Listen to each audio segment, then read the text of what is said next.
اللہ اللہ اللہ اللہ اللہ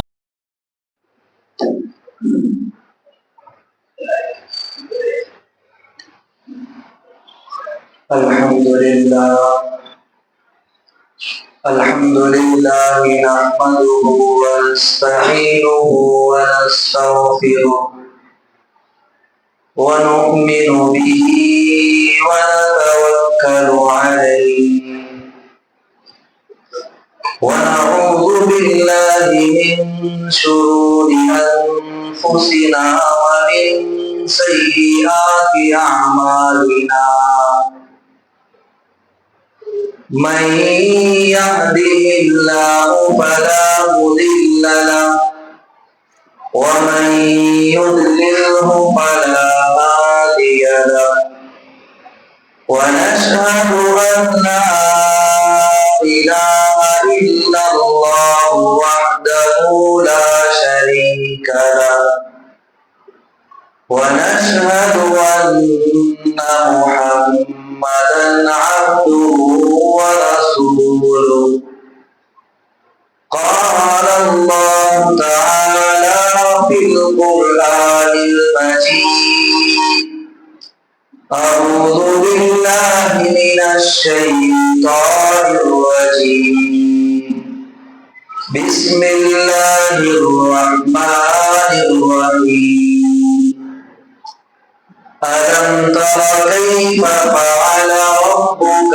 بأصحاب الفيل ألم يجعل كيدهم في تضليل وأرسل عليهم طيرا أبابيل صدق الله العظيم. محترم قابل قدر سامعین کرام، اللہ کے نیک اور صالح بندے، گزشتہ جمعہ آپ حضرات کے سامنے نماز کی اہمیت، نماز کے اندر خشوع خضوع کس طرح ہونا ہے، اور آخر میں یہ بات آئی کہ مرنے سے پہلے مرنے کی تیاری کرنا ہے، یعنی جو چیزیں مرنے کے بعد کام آتی ہیں ان اعمال کو کرنا ہے۔ ابھی میں نے آپ کے سامنے سورہ فیل کی 3 آیتیں پڑھی، آج کا عنوان بالکل الگ ہے۔ اگر ہم سنجیدگی کے ساتھ بیٹھ کر سمجھیں گے تو مکمل بات سمجھ میں آئے۔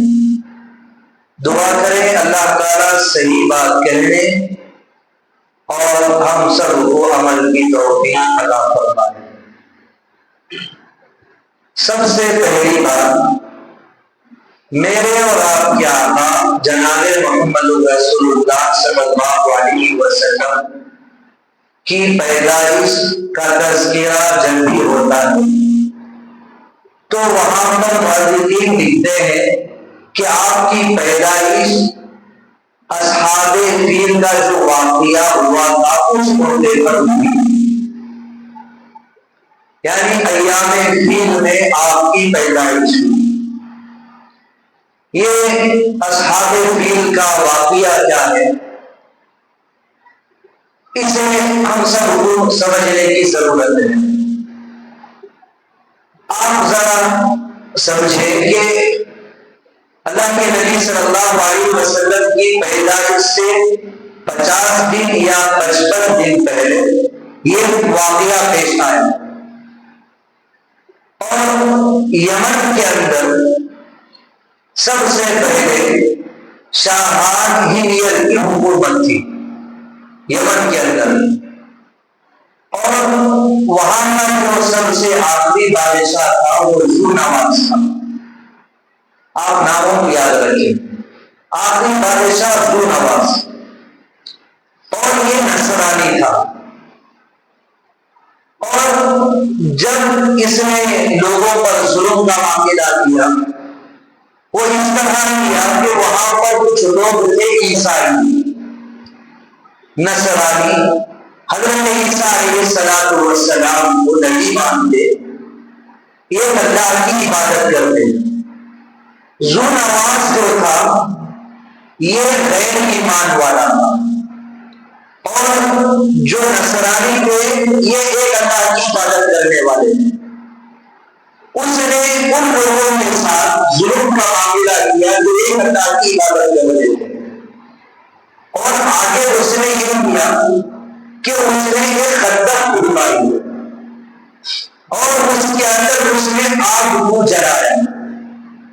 پھر اس کے بعد جو ایک اللہ کی عبادت کرنے والے تھے ان سارے لوگوں کو اس نے جمع کیا۔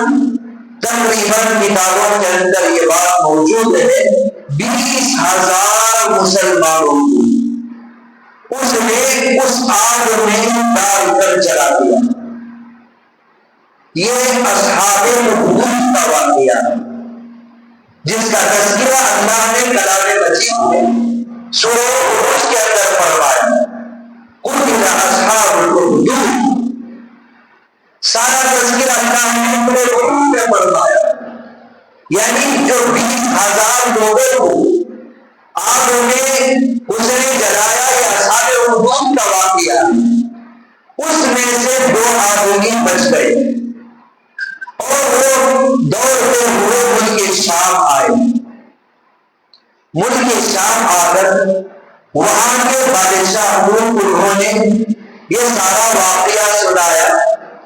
وہاں پر ملک شام کے اندر قیصر روم کی حکومت تھی، یہ بڑی تاریخ ہے۔ اور جب انہوں نے آ کر شکایت کی کہ مسلمانوں کے ساتھ اس نے یہ معاملہ کیا ہے، تو ملک شام کا جو بادشاہ تھا اس نے خط لکھا حبشہ کی طرف۔ کیوں؟ اس لیے کہ حبشہ کا جو بادشاہ تھا وہ بھی نصرانی تھا، وہ بھی حضرت عیسیٰ علیہ السلام کو مانتا، ایک اللہ کی عبادت کرتا تھا۔ پھر ایسا ہوا جب یہ خط حبشہ کی بادشاہ کی طرف پہنچا تو حبشہ کے بادشاہ نے 2 فوجوں کو تیار کی۔ آسان بات میں آپ کو سمجھانا چاہ رہا ہوں، حبشہ کا جو بادشاہ تھا اس نے 2 فوجوں کو تیار کیا، اور ایک فوج میں ایک آدمی تھا جو اس کی ماتحتی میں وہ فوج گئی ابرہہ ایک فوج کا بڑا تھا، اور وہ یمن پہنچ گئے۔ کیوں؟ ذو نواز کی وہاں پر حکومت تھی، اس نے مسلمانوں کے ساتھ بڑا غداری کا معاملہ کیا، اور ابرہہ اپنے لوگوں کے ساتھ اپنی فوج کے ساتھ یمن پہنچا۔ بڑا طاقتور تھا، بڑا اس کا نام تھا، روز تھا۔ جب وہ یمن پہنچا ان لوگوں کے ساتھ لڑائی ہوئی، جو ذو نواز تھا جو مسلمانوں کا دشمن تھا وہ وہاں سے بھاگ گیا، اور اتفاق سے اللہ کی مرضی وہ سمندر میں گر گیا اور اسی حالت میں اس کی موت ہو گئی۔ اس طرح ابرہہ کے ساتھ جتنے بھی لوگ وہاں پر لے ہوئے تھے 2 فوج، انہوں نے جا کر وہاں پر لڑائی کی اور انہوں نے فتح حاصل کی، اور جو ظالم تھے ان لوگوں کو سبق سکھایا۔ اس طرح یمن کے اندر وہاں پر حبشہ کی حکومت قائم ہوئی۔ پھر کیا ہوا؟ ابرہہ وہاں کا بڑا بن گیا۔ وہ کس طرح ہوا؟ جو 2 فوج گئے ہوئے تھے ان دونوں کے درمیان لڑائی شروع ہو گئی آپس میں، اور جب مقابلہ ہوا تو ابرہہ ان کے مقابلے میں جیت گیا۔ ابرہہ کی حکومت اب قائم ہو گئی۔ یمن کے اندر سارے احکام صرف ابرہہ کے چلتے تھے۔ ابرہہ جو رہتا وہ کر کے رہتا۔ ہوا ایسا کہ ابرہہ کے ذہن کے اندر ایک بات آئی کہ میں ایک ایسا کام کروں گا، میں یہاں پر ایک کنیسہ بناؤں گا، یعنی عبادت گاہ بنا ہوگا، اور یہاں پر عبادت گاہ بنانے کے بعد لوگ یہاں پر آ کر عبادت کریں، کہیں اور پر جا کر عبادت کرنے کی ضرورت نہیں ہے۔ ابرہہ نے اپنے دل میں یہ خیال کیا اور اس کی سوچ بھی اس پر اس نے کام کرنا شروع کر دیا۔ پھر اس نے ایک کنیسہ بنایا جو عبادت گاہ تھی، اور وہ اتنی لمبی تھی اگر اس کے نیچے لوگ کھڑے ہو کر اس کی انتہا تک دیکھنا چاہتے تو نہیں دیکھ سکتے تھے، اتنا لمبا اس نے اسٹیچو بنایا۔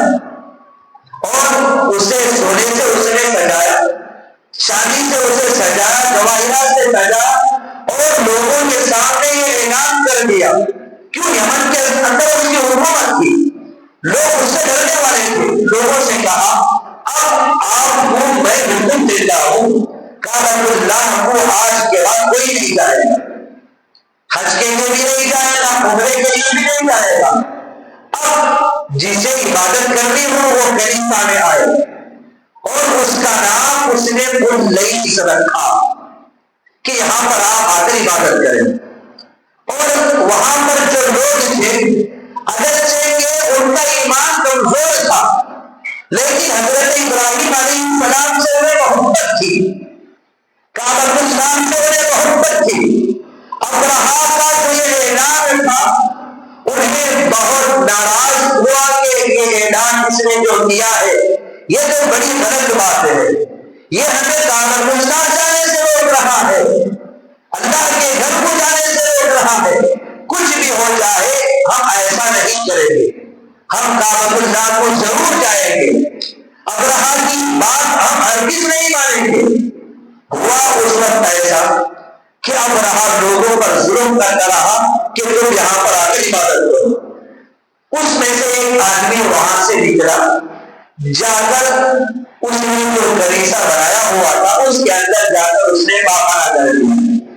ابرہہ کو اور زیادہ غصہ آیا، ایک تو لوگ یہاں پر عبادت کے لیے نہیں آ رہے، جس مقصد کے لیے میں نے ان سے بنایا، اسے سجایا سنوارا تاکہ لوگ یہاں پر آئے عبادت کریں، اور لوگ یہاں پر آ کر اس کی بے ادبی کر رہے ہیں۔ ابرہہ کو بہت زیادہ غصہ تھا۔ اتفاق سے ایسا ہوا کہ وہاں پر قافلے آتے جاتے رہتے تھے، اس موقع پر بھی یہ قافلہ آیا ہوگا، اور اس نے رات میں آگ کو جلایا، صبح ہوتے ہی وہ قافلہ وہاں سے روانہ ہو گیا، اور وہ جو آگ تھی اسے جلتا ہوا چھوڑ کر وہاں سے وہ قافلہ چلا گیا، دھونے سے چلا گیا۔ لیکن اتفاق سے ایسا ہوا کہ وہ آگ پھیلتی گئی اور کنیسہ کے اکثر حصے کو آگ جلا گئی۔ ابرہہ نے دیکھا کہ لوگ یہاں پر آ کر پاخانہ کر رہے ہیں، اور لوگوں نے اس کنیسہ کو جسے میں نے بنایا اسے اکثر حصہ انہوں نے جلا دیا۔ اب میں ایسا کروں گا کہ ان کے دل کے اندر اللہ کے گھر کی محبت ہے، کعبۃ اللہ کی محبت ہے، اسی لیے یہ اس طرح سے کام کر رہے ہیں۔ اب میں ایسا کروں گا، اب میں لوگوں کو جمع کروں گا، نعوذ باللہ کعبۃ اللہ کو توڑ ڈالوں گا۔ اس نے یہ ارادہ کیا، اور یہ ارادہ اس نے حبشہ کا جو بادشاہ تھا وہاں پر اپنا خیال ظاہر کیا، تو حبشہ کا بادشاہ جو تھا اس نے نہ صرف اجازت دی بلکہ اس نے حبشہ کا جو بادشاہ تھا ایک بڑے ہادی کو دیا، اور وہ ہادی کا نام محمود تھا، اور اس کے ساتھ 8 اور ہادیوں کو دیا، دے کر کہنے لگا کہ آپ جب کعبۃ اللہ کے پاس جائیں تو کعبۃ اللہ کو نعوذ باللہ توڑنے کے لیے آپ ان ہاتھیوں کی مدد لے سکتے ہیں۔ آپ ایسا کریں کہ کعبۃ اللہ کے جو ستون ہیں ان ستونوں کو آپ زنجیر سے باندھ دیں، اور اس زنجیر کو ہاتھیوں کے گلوں میں ڈال دیں، اور ہاتھیوں کو آپ چلا دیں، اس طرح نعوذ باللہ کعبۃ اللہ ختم ہو جائے گا۔ پھر وہاں پر ایسا ہوا 60,000 لوگ جمع ہوئے. کیوں جمع ہوئے؟ اللہ کے گھر کو توڑنا چاہتے ہیں. اللہ کے گھر کو جو لوگ عبادت کے لیے جاتے ہیں انہیں روکنا چاہتے ہیں، اور اس ارادے بد سے وہ وہاں سے نکلے. راستے میں بہت سارے واقعات پیش آئے. مختصر یہ آخر میں وہ ایک مقام پر پہنچے، کعبۃ اللہ بالکل قریب تھا، مکہ مکرمہ کے قریب پہنچے. جب انہوں نے دیکھا کہ یہاں پر مکہ والوں کے اونٹ چرنے کے لیے آتے ہیں، مکہ والے سارے اونٹوں کو چرانے کے لیے اس جگہ پر لے کر جاتے تھے جہاں پر یہ قافلہ رکا ہوا تھا. 60,000 لوگ تھے، اور ان لوگوں نے دیکھا ارے یہ مکہ والوں کو اونٹ ہیں، چلو ہم اس پر قبضہ کر لیتے ہیں. چنانچہ انہوں نے سارے اونٹوں کو پکڑ لیا، قبضہ کر لیا. پھر ایسا ہوا کہ ایک آدمی کو پیغام دے کر انہوں نے بھیجا کہ آپ کعبۃ اللہ کے پاس جائیں، مکہ مکرمہ جائیں، اور وہاں پر جانے کے بعد آپ لوگوں سے کہیں کہ ابرہہ کا لشکر آ رہا ہے. ابرہہ کی طاقت سے سارے ملک والے واقف تھے، یہ بڑا بہادر ہے، ابرہہ آنے والا ہے. اس نے یہ کہہ کر بھیجا کہ اگر مکہ والے ہمارے سے نہیں الجھیں گے، ہمیں نہیں روکیں گے، تو ہم انہیں کوئی نقصان نہیں پہنچائیں گے. ہمارا یہ وعدہ ہے کہ ہم ایک کے ساتھ بھی لڑائی نہیں کریں گے. اب ہم نے جو مقصد لے کر یہ سفر کیا ہے، جو مقصد لے کر ہم آ رہے ہیں، وہ مقصد کو پورا کر کے ہم وہاں سے لوٹ جائیں گے. ہم کسی کو نقصان نہیں پہنچائیں گے، لڑائی کرنے کا بالکل ارادہ نہیں ہے. یہ پیغام لے کر ایک آدمی گیا، اور جا کر لوگوں کے سامنے اس نے اس پیغام کو سنایا. تو لوگوں نے کہا کہ ارے ہمارے سردار کو حضرت عبد المطلب کریں. حضرت عبد المطلب کون ہے؟ ہمارے نبی صلی اللہ علیہ وسلم کے دادا. آپ ان کے پاس جائیں، جا کر آپ ان سے بات کریں. اس نے کہا کہ ہم نے آپ کے اونٹوں پر یہ قبضہ کر لیا ہے، اور اس کے اندر 200 اونٹ حضرت عبد المطلب کے بھی تھے. حضرت عبد المطلب کے پاس جب وہ آدمی گیا تو حضرت عبد المطلب کہنے لگے کہ ارے تمہارے لوگوں نے میرے اونٹوں کو قبضہ کر لیا ہے، میری درخواست ہے کہ آپ اونٹوں کو چھوڑ دیں، ورنہ جس نے آپ کو خط دے کر بھیجا ہے اسے میری ملاقات کرا دیں. بہرحال وہ آدمی گیا ابرہہ کے پاس. ابرہہ سے کہنے لگا کہ آپ کو وہ لوگ بات کرنا چاہتے ہیں، آپ کو بلا رہے ہیں. ابرہہ آیا، تخت پر بیٹھا ہوا تھا. جب اس کی نظر حضرت عبد المطلب پر پڑی تو تخت سے نیچے اتر گیا اور آ کر حضرت عبد المطلب کے پاس بیٹھ گیا، اپنے ساتھ عبد المطلب کو ہی بٹھایا اور پوچھا کہ آپ کا کیا خیال ہے، آپ کیا کہنا چاہتے ہیں. حضرت عبد المطلب کو اللہ نے بہت زیادہ روب عطا فرمایا تھا، بہت زیادہ جمال تھا. آپ کو دیکھتے ہی ابرہہ نیچے اتر گیا اور یہ پوچھنے پر مجبور ہو گیا آپ کا کیا خیال ہے، آپ کیا کہنا چاہتے ہیں. حضرت عبد المطلب نے کہا کہ میرے 200 اونٹوں پر آپ نے قبضہ کر لیا ہے، میری درخواست ہے آپ چھوڑ دیں. ابرہہ پریشان ہو گیا. ارے مجھے میرے دل میں یہ خیال آیا کہ آپ مجھ سے یہ کہنے والے ہیں کہ آپ جس کعبۃ اللہ کو توڑنے کے لیے آئے ہوئے ہیں، آپ ایسا نہ کریں، آپ مجھے روکیں گے. یہ میں نے اپنے دل کے اندر خیال کیا، لیکن آپ اسے روکنے کے بجائے آپ اونٹوں کو چھوڑنے کی درخواست کر رہے ہیں. تو حضرت عبد المطلب نے کہا کہ اونٹوں کا مالک میں نہیں، کعبۃ اللہ کا مالک اللہ. اونٹوں کی حفاظت کرنا میری ذمہ داری ہے، کعبۃ اللہ کی حفاظت کرنا یہ اللہ کی ذمہ داری ہے. ہاتھ لگا کے دکھاؤ جس کے اندر دم ہے، ہاتھ لگا کے دکھاؤ. اگر تم نے ایک ماں کا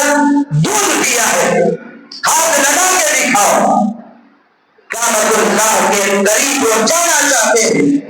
حضرت عبد المطلب قریش کے سرداروں کو اپنے ساتھ لے کر جاتے ہیں، جا کر کعبۃ اللہ کے دروازے کے کڑے کو پکڑ کر یہ دعا کرتے ہیں، اے اللہ یہ ظالم تیرے گھر کو اجاڑنے آئے ہیں، اے اللہ نعوذ باللہ یہ کعبۃ اللہ کو ڈھانے آئے ہیں، اے اللہ 60,000 لوگوں کا لشکر ہے، اے اللہ ان کے پاس اسباب ہے، اے اللہ ان کے پاس ہتھیار ہے، طاقت ہے، ہم تعداد میں کم ہے، اسباب بھی ہمارے پاس نہیں ہے، اے اللہ یہ تیرا گھر ہے، تو میرے گھر کی حفاظت فرما۔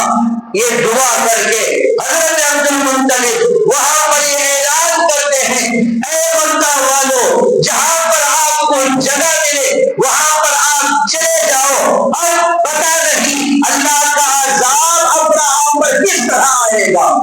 ہوا ایسا کہ دوسرے دن ابراہیم نے سارے لوگوں کو کھڑا کیا، سفید اتنے باندھی تاکہ کعبۃ اللہ کو ڈھانے کے لیے آسانی ہو، کوئی مشکل نہ ہو۔ حبشہ کا جو بادشاہ تھا اس نے جو محمود نامی ہادی کو دے کر اس ارادے سے بھیجا تھا کہ آپ کو کعبۃ اللہ کے ڈھانے میں آسانی ہوتی، اس ہادی کو اٹھانا چاہا تو اس میں سے ایک آدمی وہاں پر گیا، جا کر ہادی کے کان میں کہنے لگا کہ تجھے پتا ہے کہ تو کس جگہ پر ہے، تو کس مقام پر ہے، یہ جو مقام ہے یہ حرم ہے، حرم کے مقام میں تو موجود ہے۔ یہ کہہ کر وہ وہاں سے چلے گئے، ہاتھی کو اٹھانا چاہتے ہیں لیکن ہاتھی نہیں اٹھ رہا ہے، سارے لوگ ساری محنتیں کرتے ہیں، اس کے کانوں کے اندر تلے ڈالتے ہیں، بہت ساری کوششیں کرتے ہیں، بہت ساری کوششوں کے بعد وہ ہاتھی اٹھ کر کھڑا ہوتا ہے۔ جب اسے کعبۃ اللہ کی طرف لے جانا چاہتے ہیں تو وہ اپنا قدم ایک قدم بھی آگے نہیں رکھتا، جب اسے ملک شام کی طرف لے جانا چاہتے ہیں تو ہاتھی ملک شام کی طرف جا رہا ہے، جب اسے یمن کی طرف لے جانا چاہتے ہیں تو وہ ہاتھی یمن کی طرف اپنا قدم بڑھا رہا ہے، جب اس ہاتھی کو کعبۃ اللہ کی طرف لے جانا چاہتے ہیں وہ اپنا قدم آگے نہیں بڑھا رہا ہے۔ سارے لوگ اس منظر کو دیکھ رہے ہیں، ابراہیم کو بڑا تعجب ہوا، ہاتھی کو پتا تھا کہ یہ گھر اللہ کا ہے، یہ الگ بات ہے، اس کے اندر بولنے کی طاقت نہیں ہے، یہ الگ بات ہے، اس کے اندر انسان جیسے سمجھنے کی قوت صلاحیت نہیں ہے، لیکن اسے علم ہے کہ اللہ کا گھر ہے، میں کبھی اس گناہ کے اندر شامل نہیں ہوں گا، جان دے دوں گا، کبھی اللہ کے گھر کو ڈھانے کے لیے اپنا قدم آگے نہیں بڑھاؤں گا۔ اس وقت ایسا ہوا، اللہ تعالیٰ اس صورت میں یہی فرمایا، أَلَمْ تَرَ كَيْفَ فَعَلَ رَبُّكَ بِأَصْحَابِ الْفِيلِ، کیا آپ نے نہیں دیکھا، کیا آپ نے ان لوگوں کو نہیں دیکھا کہ أَلَمْ تَرَ كَيْفَ فَعَلَ، کہ تم ربُّكَ کہ تمہارے پروردگار نے اصحاب الفیل والوں کے ساتھ کیا معاملہ کیا، انہیں عقل تھی اپنی طاقتوں پر، انہیں عقل تھی کہ 60,000 کا لشکر ہمارے ساتھ موجود ہے، یہ مکہ والے ہمارا کچھ نہیں بگاڑ سکتے۔ اللہ تعالیٰ اس زمانے کے اندر ایک پرندوں کو بھیج کر یہ پیغام ان لوگوں تک پہنچانا چاہتے ہیں جہاں پر ہماری عبادت گاہیں ہیں، جہاں پر ہماری مساجد ہے، وہاں پر اگر تم ظلم کر کے ہمارے مساجدوں کو، ہمارے مدارسوں پر اگر تم جب بھی ڈالنا چاہتے ہو، اگرچہ کہ مسلمان کمزور ہے لیکن ان کا ایمان کمزور نہیں ہے، آج تم نے ڈاکہ ڈالا، آج تم نے بہت ساری چیزوں کو لا کر ان سے ان کی عبادت گاہوں کو چھین لیا، لیکن ایک وقت ایسا آئے گا وہ نہیں بلکہ ان کے آنے والی نسلیں اسے آباد کر کے رہیں گی۔ کہو انشاءاللہ، انشاءاللہ ہماری جو عبادت گاہیں، ہماری جو مساجدیں ہم سے چھین جا چکے ہیں، ہمارے بعد کی آنے والی جو نسل ہے انشاءاللہ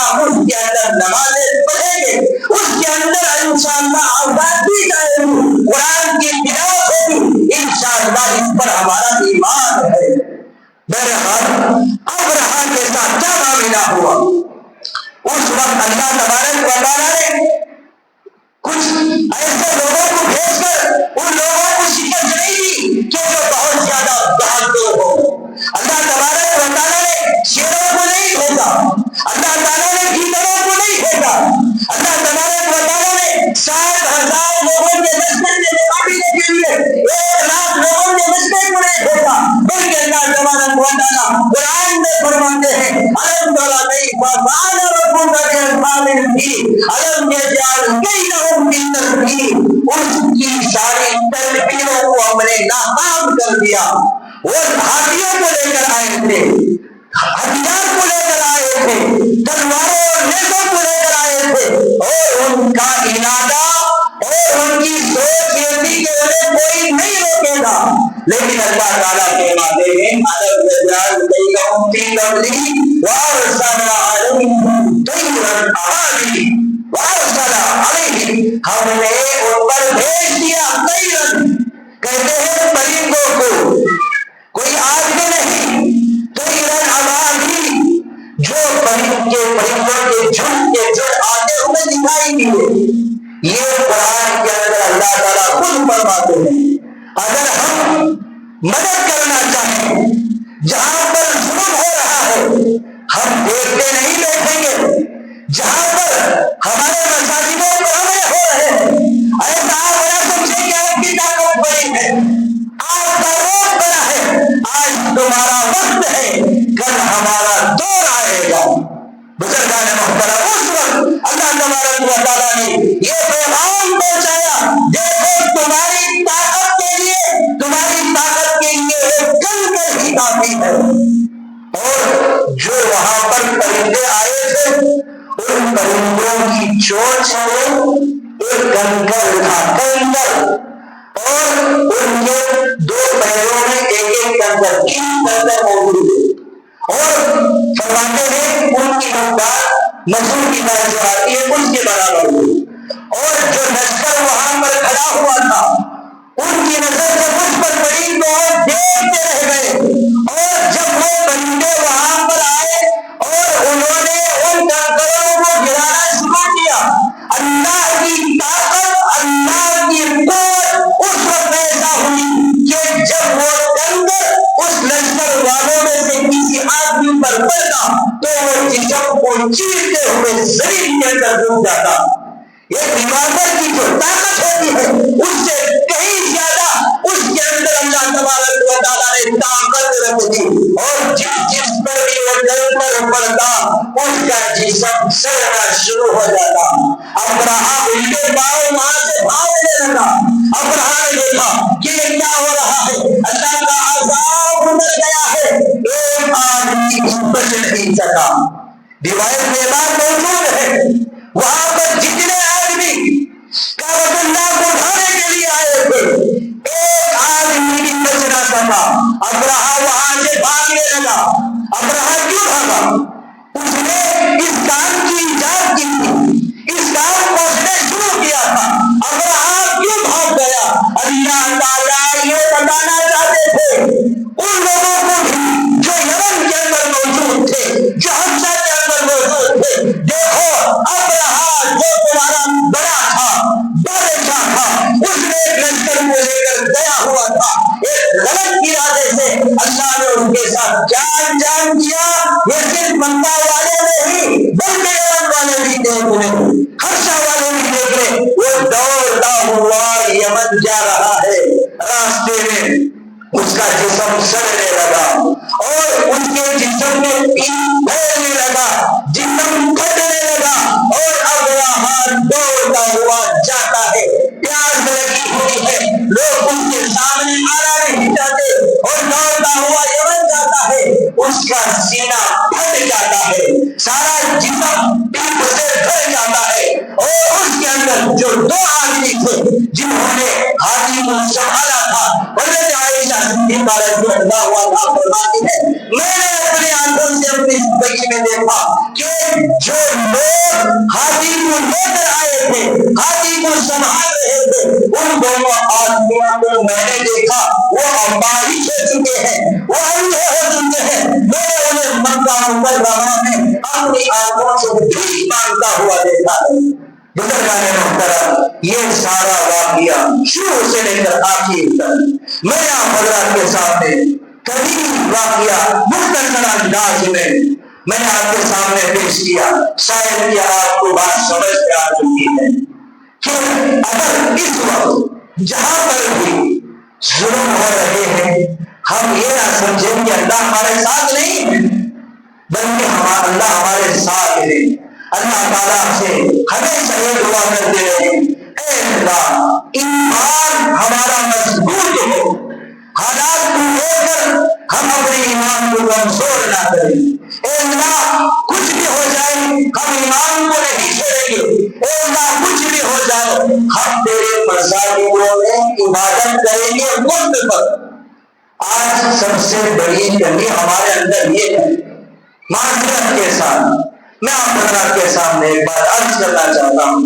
دیکھو جمعہ کے اندر کتنے احباب یہاں پر موجود ہیں، کیا صبح کے اندر اتنے احباب جمع نہیں ہو سکتے؟ اس سے کہیں زیادہ جمع ہو سکتے ہیں، اصل کے اندر جمع نہیں ہو سکتے۔ صرف ہم نے جمعہ کو اہمیت دی، فلاحی جو نمازیں ہیں دن میں 5 نمازیں، اس کی اہمیت آج ہمارے دل کے اندر نہیں ہے۔ آج خود ہم مساجدوں کو آباد کرنا نہیں چاہتے، اسی لیے ہمارے مساجدوں کو ہم سے چھینا جا رہا ہے۔ وجہ کون ہے؟ ہم خود وجہ ہے۔ کیوں؟ اس لیے کہ جہاں پر آدم صحیح طور پر ہمیں عبادت کرنا چاہیے تھا، اس کی اہمیت جس طرح ہونا ہے آج وہ اہمیت ہمارے دل کے اندر نہیں ہے۔ اللہ تعالیٰ سے دعا ہے، اللہ تعالیٰ ہم تمام کو کئی سنی باتوں پر عمل کی توفیق عطا فرمائے۔ اللہ تعالیٰ مساجدوں کی، مدارسوں کی، دینی درسگاہوں کی، دینی عبادت گاہوں کی اللہ تعالیٰ حفاظت عطا فرمائے۔ اسی طرح آخر میں اعلان ہے، بیجاپور سے ایک صاحب آئے ہوئے ہیں اور وہ ضرورت مند ہیں، ان کے بچے کا آپریشن ہے، کئی آپریشن ہو چکے ہیں اور ان کے پاس اتنا پیسہ نہیں ہے کہ وہ آپریشن کرا سکے، اس لیے آپ سے درخواست ہے جاتے ہوئے آپ ان کی مدد کرتے ہوئے اللہ تعالیٰ آپ کے دل کو قبول عطا فرمائے۔